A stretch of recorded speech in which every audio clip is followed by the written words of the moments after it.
ఇప్పుడు 100 గ్రాములు నెయ్యి వేసుకోవాలి. నెక్స్ట్ జీడిపప్పు ఒక 100 గ్రాములు,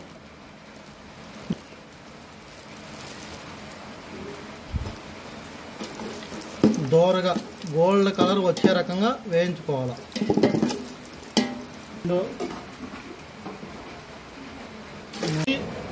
3 గ్లాసుల వాటర్ వేస్తున్నాము.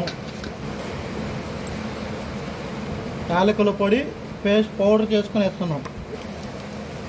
నెయ్యితో వేయించిన రవ్వ, జీడిపప్పు, అలాగే కిస్మిస్ వేసేద్దాం. నిదానంగా వేయాలా, నిదానంగా వేయాలా.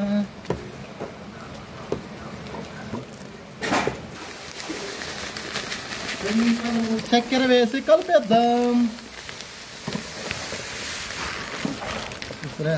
నీళ్ళ ఉన్నానా